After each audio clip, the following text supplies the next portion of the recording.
Algunas de las escenas de este programa han sido reconstruidas, incluida la representación de ciertas investigaciones forenses.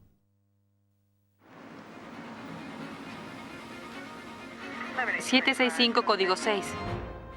Las pistas reunidas en el homicidio desafían las presunciones de los investigadores.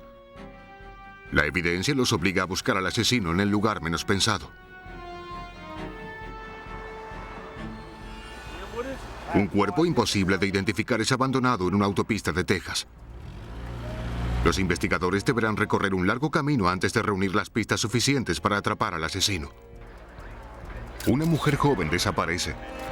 Los detectives deben reconstruir el caso de una persona desaparecida a partir de una camisa destrozada y un fragmento de plástico.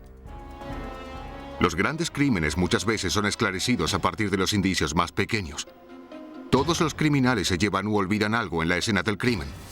La ciencia forense es la encargada de reconstruir un caso examinando cada vestigio de culpa.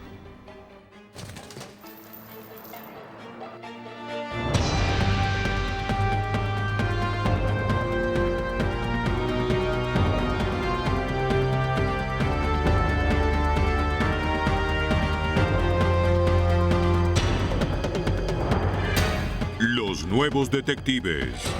Casos estudiados por la ciencia forense.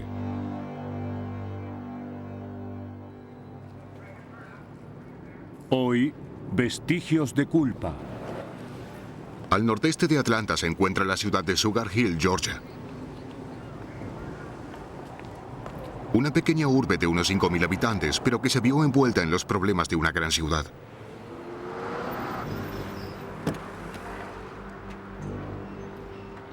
En la mañana del 16 de abril de 1993, el propietario de un taller halló un auto abandonado en su playa de estacionamiento. Cuando miró en su interior, descubrió un terrible crimen. Sobre el asiento yacía el cuerpo sin vida de una mujer.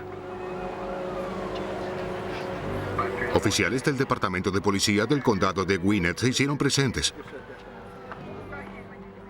Por la posición del cuerpo y la dirección de las manchas de sangre, era claro que la mujer había recibido un disparo en la cabeza. Su bolso no estaba en el auto. La policía no halló ninguna identificación, ni tampoco a algún sospechoso. Pero la evidencia indicaba un motivo. El asistente del jefe de policía, John Latty, creyó que era un fallido robo de auto. La llave estaba en contacto, pero el motor no estaba en marcha. Las ventanillas estaban cerradas, pero la suya estaba baja y tenía colocado el cinturón de seguridad. En un crimen no premeditado como el robo de un auto, el criminal deja pocos indicios. La policía incluso no sabía por dónde comenzar. Todo cambió con la llegada de un hombre llamado Michael Thompson. Cuando conducía su auto en las proximidades, advirtió el tumulto. Entonces vio el auto, parecía el de su madre. Para Latty, la llegada de Thompson era mucho más que una coincidencia. Nos llamó la atención que se presentara en la escena del crimen al mismo tiempo que nosotros. Además, tenía un pasado sombrío, tenía un gran prontuario, estaba sospechado por tenencia de drogas y, por lo tanto, las sospechas preliminares recayeron sobre él. Michael Thompson confirmó lo que había indicado la matrícula del vehículo. La víctima era su madre, Imogen Thompson, de 53 años. Cuando la policía investigó el pasado de Thompson, supo que su madre había llamado a la policía a principios de abril para informar de un robo. El oficial de policía del condado de Gwinnett, Michael Chappell, respondió a dicho llamado. Se le dijo que 7 de los $15,000 que la víctima tenía ocultos detrás de su armario habían sido robados. Michael Thompson no lo sabía, pero Imogen le dijo a Chappell que pensaba que su hijo podría haber robado el dinero. Contaba con el oficial Chappell para atrapar al ladrón y, si fuera posible, hallar su dinero. Ante su requerimiento, le mostró el dinero que quedaba. Probablemente rondaba los $7,000. Y todo el dinero estaba en billetes nuevos de $100. El oficial Chappell aseguró a la víctima que el dinero podía ser hallado fácilmente porque eran billetes nuevos marcados con números correlativos. Después del asesinato de Imogen Thompson, la policía descubrió que el resto del efectivo había desaparecido de su inusual escondite. Pensaron que Thompson podría haber matado a su madre por el dinero. Solo tenían que probarlo. La autopsia revelaba que la víctima había recibido 2 disparos en la cabeza a corta distancia con un arma de grueso calibre. Alguien en los alrededores debió oír los disparos.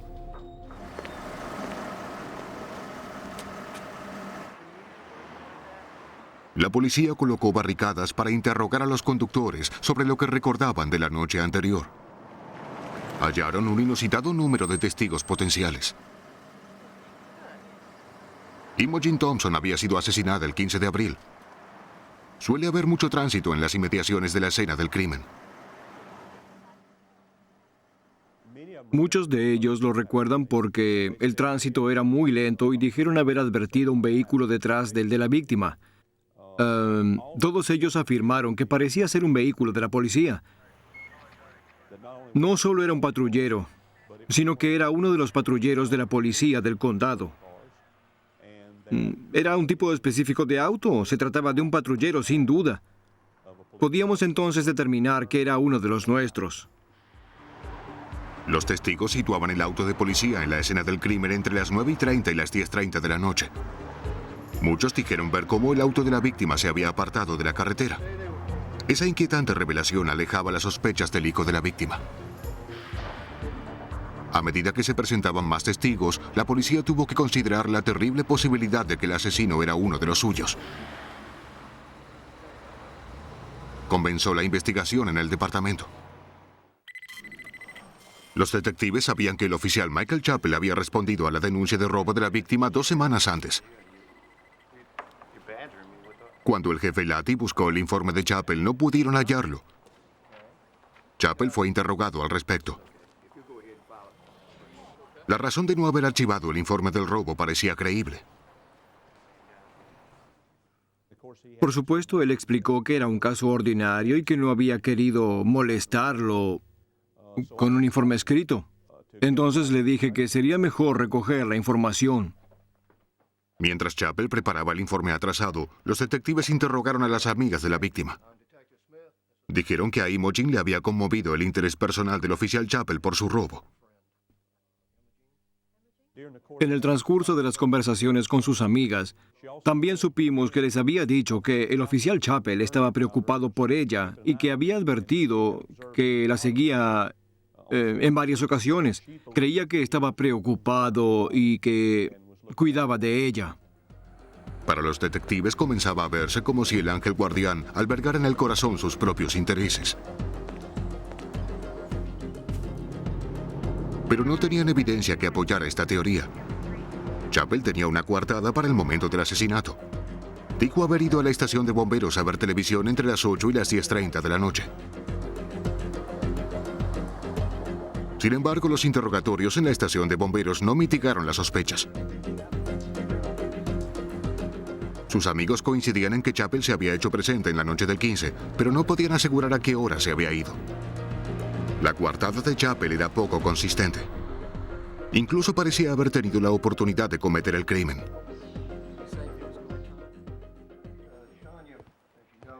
La investigación de sus antecedentes reveló un posible motivo.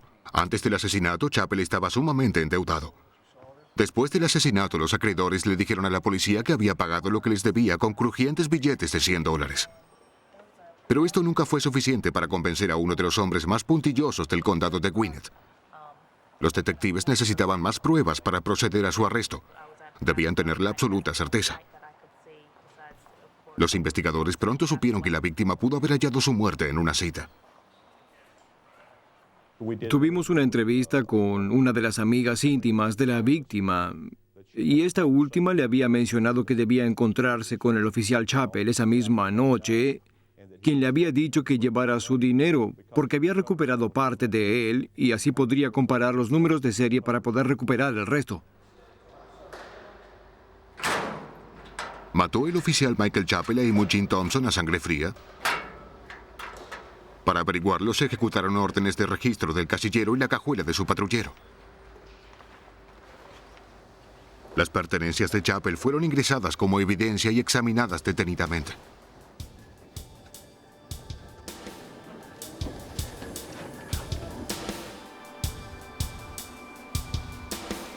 Su impermeable fue enviado al laboratorio y examinado para hallar cualquier rastro de evidencia. Las pruebas de cantidades ínfimas de sangre fueron positivas. Las manchas habían sido efectuadas como si se hubiese salpicado sangre a gran velocidad. Cuando una bala impacta contra un cuerpo, dicho impacto crea una fina llovizna de fluidos que a menudo salpica el arma y a quien la dispara.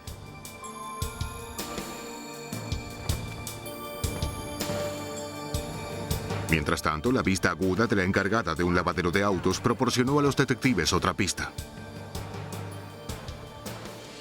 El oficial Chappell estuvo en el lavadero el día que descubrimos el cuerpo de la víctima e hizo lavar su auto un patrullero de la policía, y también supimos que había pagado por el lavado de su auto con un billete de $100.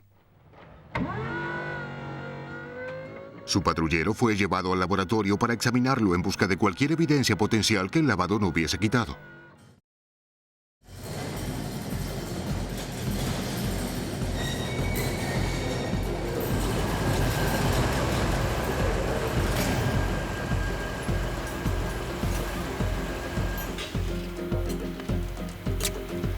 Una cinta adhesiva fue utilizada para levantar cualquier cabello o fibra dejados por la víctima.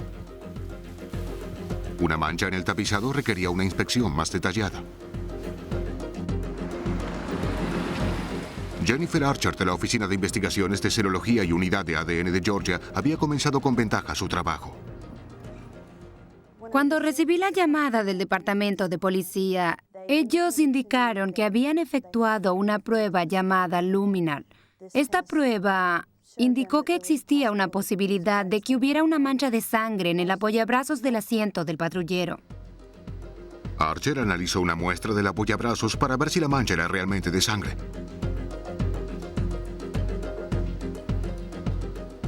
Cada muestra fue tratada con diferentes productos. Frotó la tela con 2 hisopos húmedos. Cada hisopo había sido tratado con diferentes químicos. Ambos hisopos cambiaron de color, confirmando la presencia de sangre. ¿Era sangre humana? Los científicos también tienen una prueba para ello. Una gota de sangre desconocida es agregada a una muestra de antisuero humano, una enzima que reacciona con las proteínas que solo se encuentran en la sangre humana. La jeringa introduce la sangre en el antisuero. Si la sangre es humana, aparece una línea blanca. La sangre hallada en el patrullero y en el impermeable era humana. Solo una prueba de ADN podía vincular las manchas de sangre con Imogen Thompson.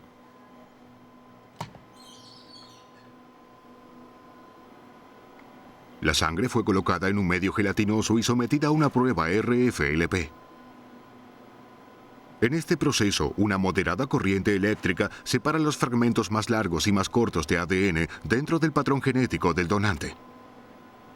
Gracias al análisis, los patrones en el ADN de la víctima se parecen a la muestra tomada del apoyabrazos. El análisis por computadora confirma la equivalencia. La posibilidad de compartir un patrón genético es una en 10.000 millones. Los detectives construyeron una cadena ininterrumpida de evidencias entre el impermeable de Chappell, su vehículo y la sangre de Imogen Thompson.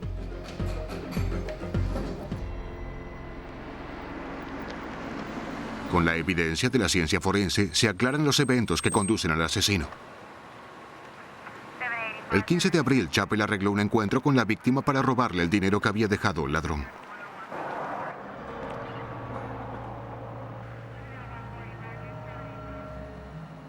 Cuando la víctima abrió su bolso, Chappell le disparó.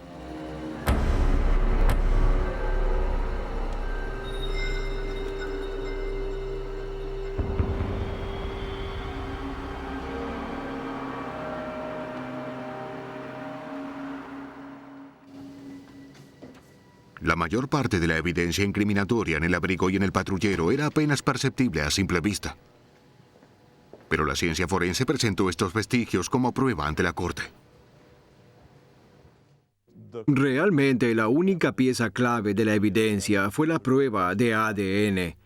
No existen dudas al respecto. Es una evidencia muy poderosa, aunque tal vez mucha gente dudaba de que el oficial Chappell estuviera involucrado y que pudiese haber cometido ese crimen. Y las pruebas demostraron lo contrario, porque se necesitó una evidencia tangible para vincularlo con la sangre de la víctima. Como siempre, la última prueba de la evidencia forense tiene lugar en el recinto de la corte. Después de 18 horas de deliberación, el jurado declaró culpable a Michael Chappell. Pero recibió más clemencia de la que él tuvo con la víctima. Fue sentenciado a reclusión perpetua, la pena más severa acordada por la ley de Georgia, fuera de la pena de muerte. Chappell disfrazó su crimen para que pareciera un fallido robo de auto. Otros asesinos intentan ocultar sus crímenes deshaciéndose del cadáver. Las carreteras que conducen a Houston son tan bellas como la ciudad misma. Pero el 27 de marzo de 1992, unos recolectores de residuos en una autopista de las afueras tropezaron con un desagradable descubrimiento. ¿Qué hallaste? ¿Una TV? ¡Wow! ¿Una TV? Al principio parecía una caja ordinaria. A ver. ¡Vamos! Pero cuando levantaron las solapas, se hallaron en presencia de un improvisado ataúd. Oh, ¿qué es esto? ¡Oh, Dios! Oh, apesta. Dentro yacía el cadáver descuartizado de un ser humano.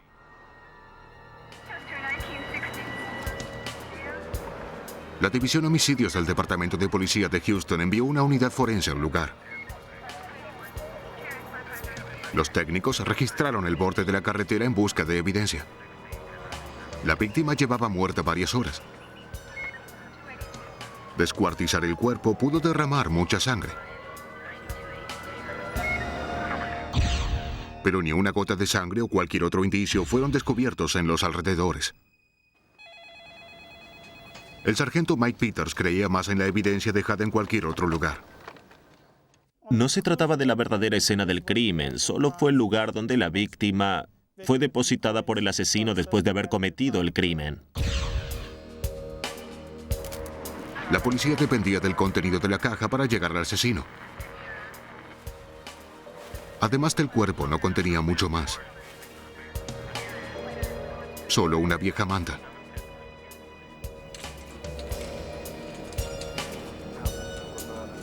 En el laboratorio, los investigadores intentaron identificar a la víctima. Pero todo lo que tenían era el torso. Y debajo de él, su brazo derecho. La policía dependía de los restos parciales para reconstruir la historia completa. Determinaron que la víctima era una mujer de alrededor de 20 años. La autopsia reveló que estaba encinta.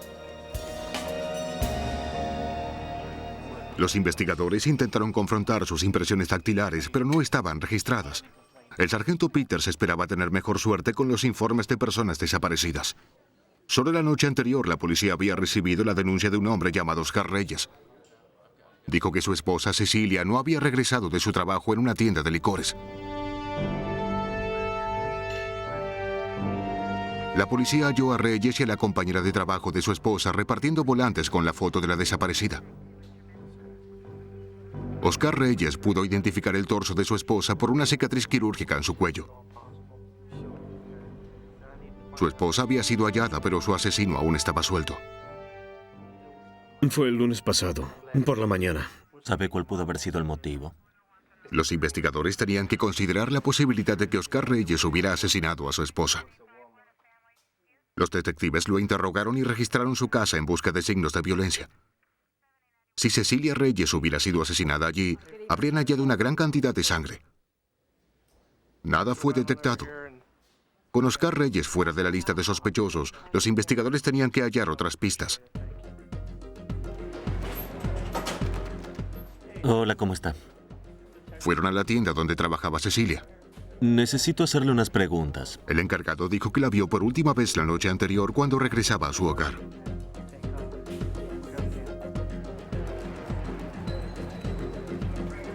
Sus compañeras la describieron como una mujer alegre y de buen corazón, sin enemigos conocidos. Pero tenía un admirador no deseado. Hola. Un hombre llamado Gerardo Márquez de vez en cuando merodeaba la tienda. Dijeron que le gustaba cortejar a las mujeres, especialmente Cecilia. A menudo le llevaba presentes, aunque ella los rechazaba.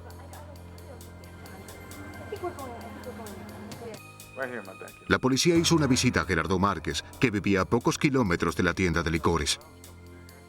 Tenía 36 años, trabajaba medio tiempo construyendo cercas y tenía una novia. Se mostró apenado cuando supo de la muerte de Cecilia Reyes. Difícilmente parecía el tipo de monstruo capaz de matar y descuartizar a alguien. No dudó en permitirle a la policía registrar su departamento. Cuando se le interrogó acerca de los rasguños en su rostro, Márquez le dijo a la policía que se había lastimado trepando una cerca. Sus explicaciones parecían creíbles. Sus modales eran totalmente correctos.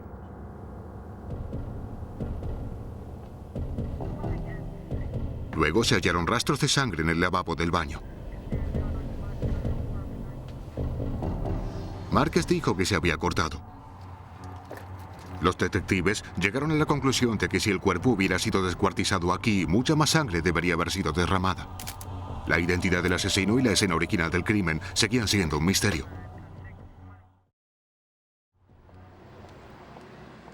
En el laboratorio criminal del Departamento de Policía de Houston, los técnicos buscaban indicios que esperaban pudieran conducirlos a otros sospechosos. Rastrearon la caja hasta una fábrica que se hallaba en el mismo vecindario que Márquez, pero la pista no prosperó.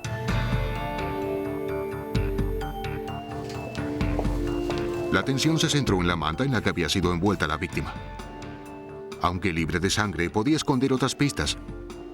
Cabello, fibras y otros rastros de evidencia fáciles de olvidar son a menudo más reveladores que una mancha de sangre visible. La criminalista Raiden Hillman la examinó. Había muchas áreas que parecían como manchas, pero tenían una forma particular que indicaba que tal vez un mueble había sido apoyado sobre la manta y lustrado o pintado sobre ella. Midió las marcas de las manchas oscuras. Las patas del mueble que había reposado sobre la manta formaban un rectángulo de 35.5 centímetros de ancho por 63.5 centímetros de largo. Mientras tomaba las medidas, también advirtió diminutas plumas alojadas en la trama de la manta. Las envió para su análisis. En un caso con pocos indicios, los detectives hacen lo máximo con lo que tienen. Pidieron a la novia de Márquez que fuera a la central de policía para otro interrogatorio. Ella mencionó que Márquez tenía una manta manchada con pintura. Es un error. No la había visto últimamente. La manta parecía vincular a Márquez con el crimen. Pero los detectives debían estar seguros de que se trataba de la misma manta mencionada por la chica. La distancia entre los puntos de pintura proporcionaría la respuesta. Con estas medidas, el sargento Steve, Shirley y yo fuimos a la casa de Márquez y medimos la distancia entre las patas en la base del escritorio y medían igual que las marcas en la manta. Las manchas oscuras en la manta coincidían con las dimensiones del escritorio de Márquez. Luego, Hillman tuvo que asegurarse que las marcas provenían del escritorio. Siguiendo el rastro de la evidencia, dedujo que si el escritorio dejó su marca en la manta también debió dejar sus huellas en el escritorio. Tenía que haber fibras de la manta adheridas debajo de las patas del mueble y el asesino debió llevarla al lugar donde había cometido el crimen. La teoría de Hillman sobre las fibras pronto fue dada como cierta. Los investigadores hallaron diminutos filamentos adheridos a la punta de las patas del escritorio. Los investigadores comenzaron a construir un caso contra Gerardo Márquez. Para establecer un vínculo entre la víctima y el apartamento de Márquez, Hillman utilizó un analizador de espectro infrarrojo para comparar la pintura en la manta con la pintura del escritorio. Muy bien, vamos a hacer una comparación con la pintura hallada en el apartamento. El analizador irradia luz en la muestra que la absorbe y la refleja en ciertas direcciones formando un espectro. El aparato luego mide cómo la muestra absorbe la luz y muestra las mediciones como una serie de montañas y valles. Cada sustancia tiene su propia marca espectroscópica. Observando en el espectro total podemos ver qué tipo de pintura es y también podríamos comparar esta muestra conocida con cualquier muestra desconocida. El espectro de la pintura del escritorio y de la manta se alinearon. Las pinturas coincidían.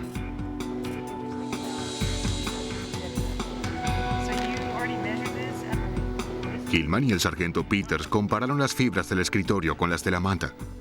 Una vez más, las dos muestras provenían de la misma fuente, el departamento de Márquez.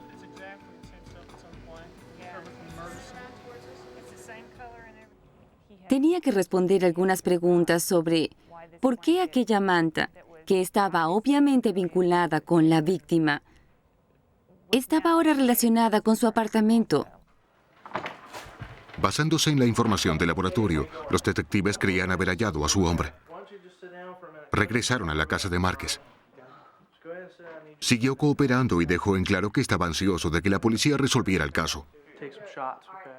Admitió que la manta era suya, pero luego de utilizarla para pintar la arrojó junto a los residuos. El verdadero asesino debió tomarla para envolver el cuerpo.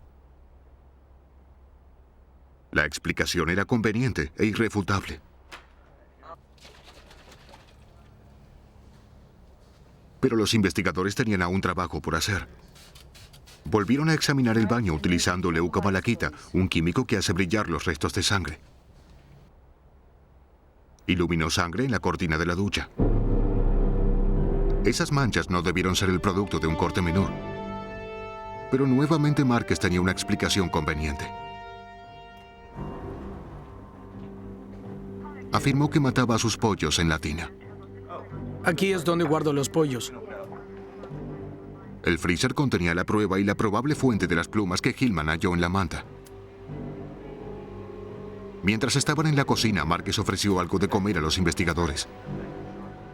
Gerardo Márquez estaba actuando como un hombre que era o completamente inocente o de una sangre fría total.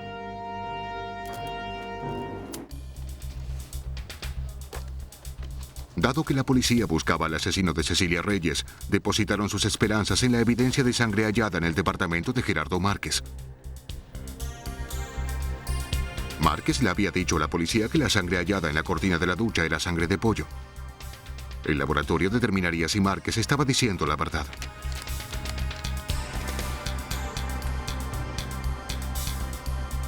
Las muestras de sangre fueron examinadas con antisuero humano. Reaccionaron, probando que la sangre en la cortina de la ducha provenía de un humano y no de un pollo. Pero los investigadores no hallaron la sangre suficiente para completar todas las pruebas necesarias o para indicar que el asesinato había sido cometido allí. Sin embargo, había suficiente sangre y suficientes preguntas que justificaran otra visita a Márquez. Los técnicos se hicieron presentes para levantar la cerámica del piso del baño. El cuarto había sido fregado a fondo, pero la evidencia permanecía debajo de la superficie.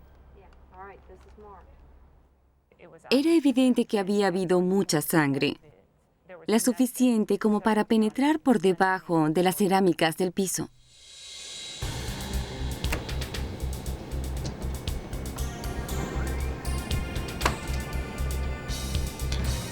Pruebas de la muestra revelaron que era sangre del grupo O. Tanto Márquez como su novia dieron muestras de sangre y ninguno tenía ese grupo. Pero sí Cecilia Reyes. Había estado allí. Había muerto allí. Código 6105 Norte. Sobre la base de la evidencia forense, Gerardo Márquez fue arrestado y acusado por el asesinato de Cecilia Reyes. La policía reconstruyó lo que probablemente le sucedió a la víctima en su última noche con vida. Al salir como siempre de su trabajo, Cecilia Reyes fue acosada por Márquez. Hola. No. Por favor, no, suéltame. ¡Suéltame! Él la raptó y la llevó a su apartamento. Allí rechazó los avances sexuales, infligiéndole los rasguños que los detectives habían advertido en su rostro. Durante la riña, la mató a puñaladas. Para borrar la evidencia de que la víctima había estado en su casa, Márquez descuartizó el cadáver. Luego colocó el cuerpo dentro de 3 cajas de cartón. La noche del asesinato abandonó las cajas a kilómetros de su apartamento. Sin embargo, la culpabilidad del sospechoso estaba escrita con sangre. Una simple manta impulsó la investigación. Gerardo Márquez fue condenado por asesinato en primer grado y sentenciado a prisión perpetua.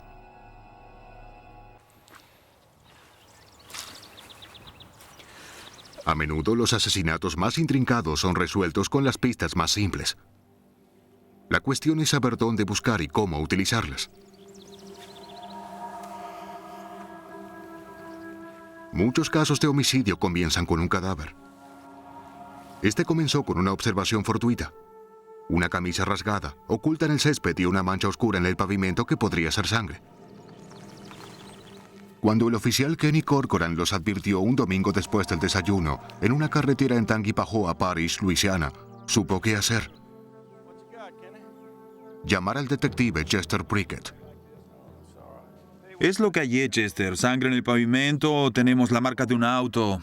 En cuanto llegó, Prickett quiso ver lo que Corcoran había hallado. Había una mancha en el pavimento. Corcoran explicó que probablemente pertenecería a un venado o un perro arrollado por un auto.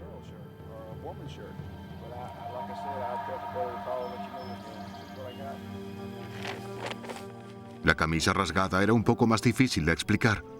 Ambos hombres coincidieron que podían indagar más sobre el asunto. Bien, haremos así. Si sabes de algo, dímelo. Lo haré, y también tú si sabes algo. Prickett era conocido como un oficial de policía meticuloso. Antes de salir de su casa, aquel domingo por la mañana, verificó si algún accidente o desaparición habían sido informados. No había nada. Solo el martes supo que una joven había desaparecido. Halló una foto de la joven en el Palacio de Justicia. Rebecca Forbes, de 19 años, estudiante de preparatoria, quien había desaparecido hacía apenas 48 horas. Tenía puesta una camisa blanca que parecía coincidir con la que había hallado el domingo. Tendré que hablar con su familia para saber más sobre lo que tenía puesto. Para Prickett, su desaparición y el descubrimiento de la camisa rasgada eran motivos suficientes para iniciar una investigación.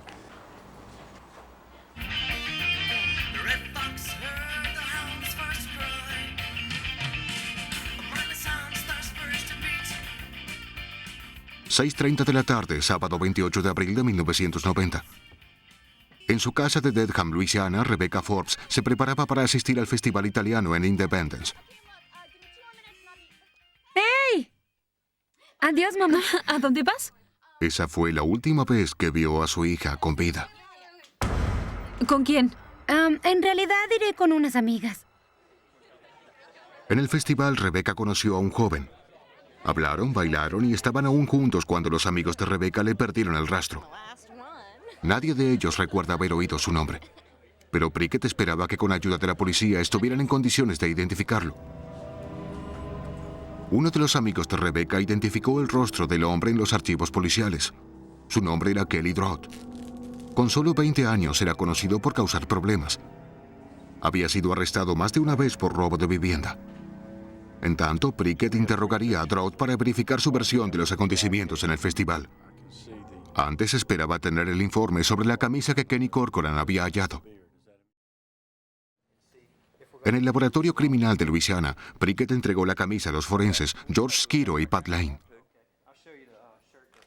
Les pidió que averiguaran todo lo que pudieran. El análisis de Skiro comienza con el estado físico de la camisa. Investigó lo que se llama rastros de evidencia, cabellos, fibras, cualquier tipo de material que estuviese adherido. Luego la pregunta más elemental. ¿Las manchas oscuras eran realmente sangre? Para determinarlo, Skiro llevó a cabo una serie de análisis químicos con el propósito de confirmar o descartar la presencia de sangre. Primeramente, un hisopo fue humedecido con agua destilada. La sangre se disuelve en el agua, tornando la punta del hisopo marrón. Luego se agregó un reactivo llamado fenotalina. Entonces, si hay presencia de sangre, la mancha marrón comienza a tornarse verde. Luego, una gota de peróxido de hidrógeno. La sangre produce un color rosado intenso.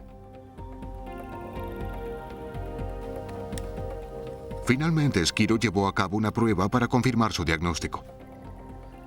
Muy bien. Agregando otro químico, buscó cristales rojos de hemocromógeno, un complejo químico que solo se forma ante presencia de sangre. Y este es el paso final para probar si la sustancia es sangre. No especifica el grupo sanguíneo, solo dice si hay presencia de sangre. Para Skiro era solo el comienzo.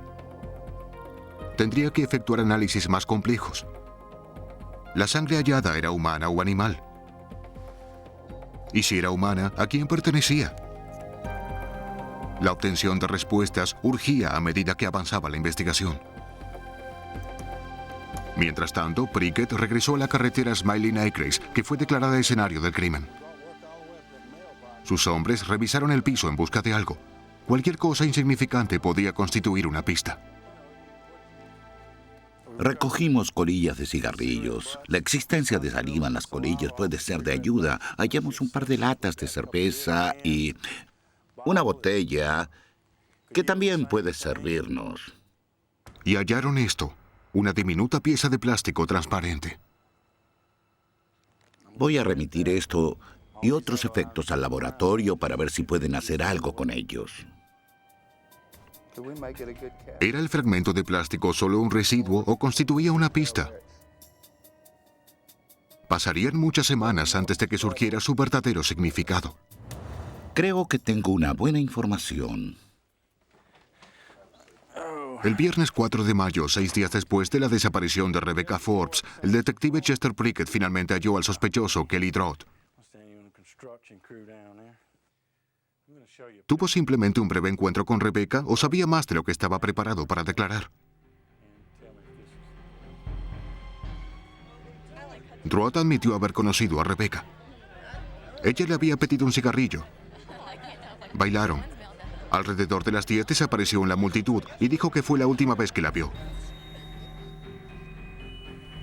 Acompañante fortuito o no, la historia de Kelly Drodd comenzaba a desmoronarse a medida que los investigadores examinaban su auto. En la cajuela no había tapete ni piso que la cubriera. Había sido arrancado. Y en la rueda de auxilio había agua, lo que nos indicaba que había lavado el auto. Y en las bisagras, debajo de las luces traseras, hallamos salpicaduras que parecían ser de sangre, diminutas manchas. Dijo que era sangre de un venado que había arrollado y colocado en la cajuela y que el animal muerto debió sacudirse dentro.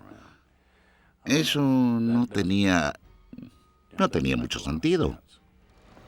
Prickett ordenó la confiscación inmediata del auto del sospechoso. Sería también examinado por George Skiro y Pat Lane en el laboratorio. Buscaré en lugares poco comunes. Por ejemplo, si alguien intenta limpiar la sangre, ¿dónde va esa sangre? Podría haberse filtrado entre los cojines del asiento o haber ido dentro de la trampa del tapizado. Miraré en todos esos lugares fuera de lo común. Mientras seguía la investigación, Skiro comenzó a advertir sangre en lugares ilógicos para alguien que había matado a un venado. Sangre en descomposición dentro de los paneles y en el interruptor de las luces. La presión aumentaba. Skiro debía determinar el origen de la sangre. De la sangre en las manchas de la camisa y en el auto de Kelly Drodd. Una vez que determinamos que se trataba de sangre humana en la blusa y sangre humana en la cajuela, el siguiente paso era determinar el grupo sanguíneo y al analizarla, pudimos determinar que la sangre de ambas muestras de la blusa y de la cajuela del auto pertenecía al grupo O. El análisis fue menos concluyente de lo esperado por Skiro. El grupo O es el grupo sanguíneo más común. Resultó que tanto la posible víctima como el posible sospechoso poseían ese grupo. Por lo que no suministró ninguna información de valor. Luego enviamos la muestra para análisis de ADN para ver si un perfil genético más específico podía ser construido. Se requerirían varias semanas para completar las pruebas de ADN. Pero antes el caso daría un dramático giro. Domingo 19 de mayo, 3 semanas después de que Rebecca Forbes fuera vista por última vez.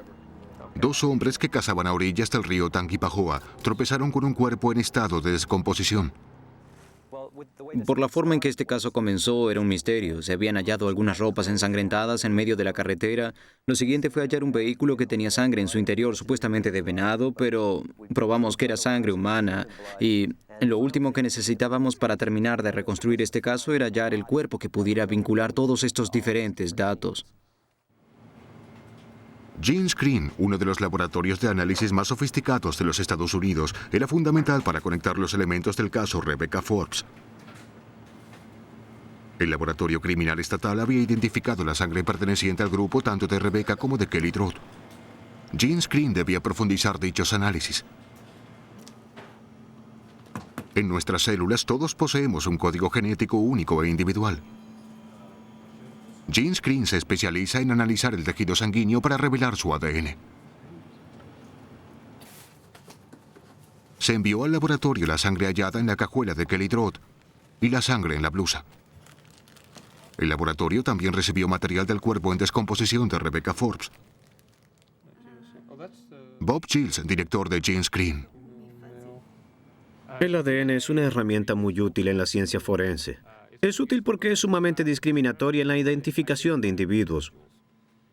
En este caso en particular, fue muy importante porque es un caso con evidencia circunstancial y sin las pruebas de ADN, los investigadores no habrían podido vincular la sangre de la víctima con el auto del sospechoso.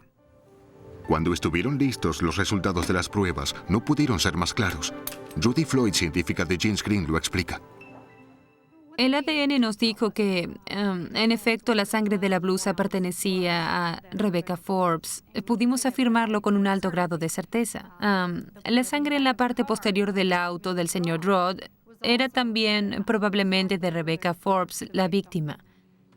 Lo que el ADN no nos dice es lo que en realidad sucedió aquella noche, la cadena de acontecimientos que condujeron a ese trágico desenlace.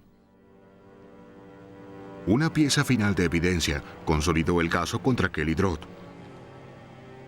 Esa pieza de plástico de extraña forma. ¿Recuerda aquella pieza que hallaron? Era el cristal de un reloj. Sí, la pieza de cristal. Rebecca Forbes llevaba puesto un reloj de pulsera cuando su cuerpo fue hallado en el río. El cristal roto parecía provenir del reloj de Rebecca. Parecía ajustarse a su superficie. Pero Lane necesitaba más evidencia para probar que las dos partes encajaban. En el extremo del cristal advirtió una serie de orificios en los que habían quedado adheridas pequeñas piezas cuando el cristal se rompió. Lane realizó un molde de la parte inferior del armazón para probar que las marcas en el cristal y en el armazón coincidían.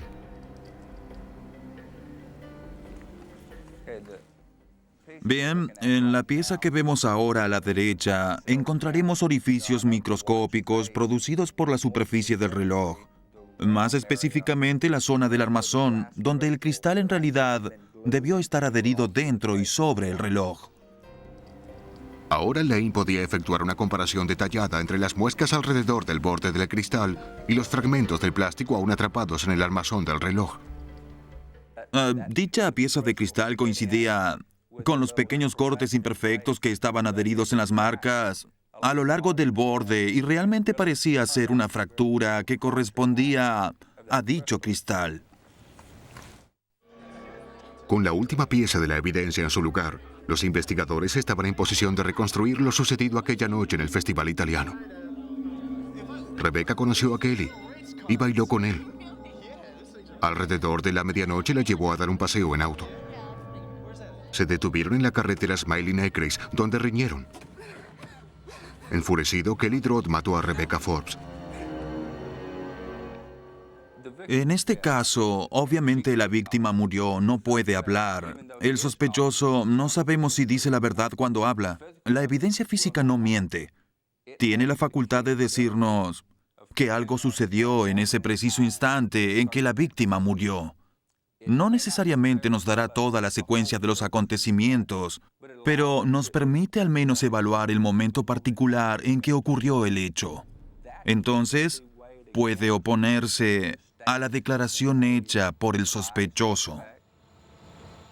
El 23 de mayo, solo 4 días después del descubrimiento del cadáver de Rebecca, Kelly Drott fue arrestado. Condenado por homicidio culposo, fue sentenciado a 21 años de prisión. Bien, Kelly trabajaba como albañil en una planta procesadora de pollos y tuvo una discusión con uno de los empleados que trabajaba con él. Le dijo al sujeto días después que si no hubiese medido sus palabras estaría en el río, como esa joven que había arrojado allí. La evidencia que puede ser advertida a simple vista es vital para resolver un asesinato. Pero la ciencia forense, unida a rigurosas técnicas de investigación, saca a la luz los más pequeños indicios y hace que más asesinos sean llevados ante la justicia.